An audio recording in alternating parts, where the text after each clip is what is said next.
Hi everyone, I'm Lena. I'm one of the Russia team deputy leads and an analyst here at ISW. Today I'm going to walk you all through some updates on the operational situation in the Kupyansk direction, where Russian forces have recently intensified attacks and secured some tactical advances.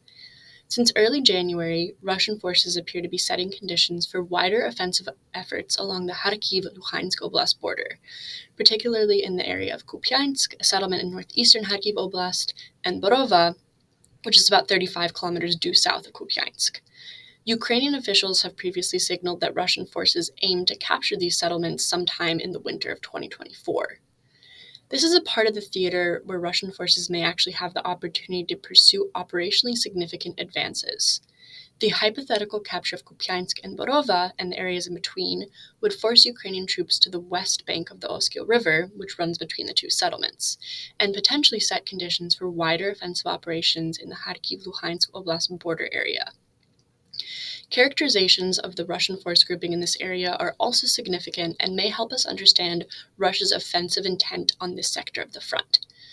Russian forces in this area have gradually reconstituted units that were badly degraded during the September 2022 Ukrainian counteroffensive and then Russia's failed winter-spring offensive in 2023, so these units are relatively well rested and reconstituted and have been conducting small-scale localized attacks near Kupyansk since around October of 2023. The force grouping in the Kupyansk direction is largely comprised of the Western Military District's 1st Guards Tank Army and 6th Combined Arms Army, which have not heavily participated in large offensive operations since the culmination of the Russian Winter-Spring 2023 offensive around April of 2023. Elements of both of these armies have likely reconstituted quite a bit by incorporating manpower generated by the September 2022 partial mobilization call-up and continued crypto mobilization efforts. On the more granular level, Russian forces have recently intensified attacks, particularly southeast of Kupyansk along the P07 Kupyansk-Sviatovo highway. Elements of the 1st Tank Army's 47th Tank Division captured the settlement of Krokmalne, which is about 25 kilometers southeast of Kupyansk, on January 20th. And then since January 20th, Russian forces have been attempting to push west and north of Krokmalne towards Kupyansk and the Oskil River bank. Russian forces have also continued small tactical attacks northeast of Kupyansk near Sinkivka and Petropavlivka.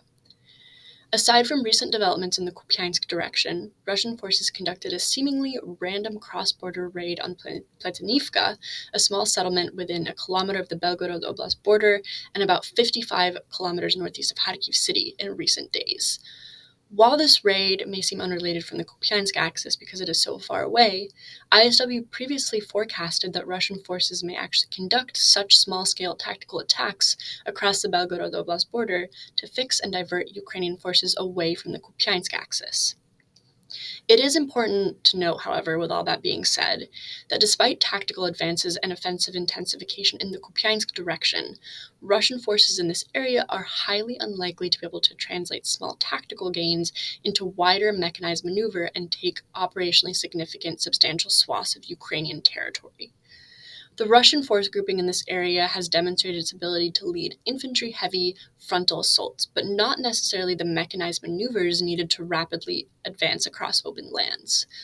Russian offensives in this area are therefore most likely meant to force Ukraine to commit materiel and manpower to defensive operations on this axis. ISW will continue to monitor the situation on this sector of the front and provide updates as they arise. That's all from me. Thank you so much, and I will see you all next time.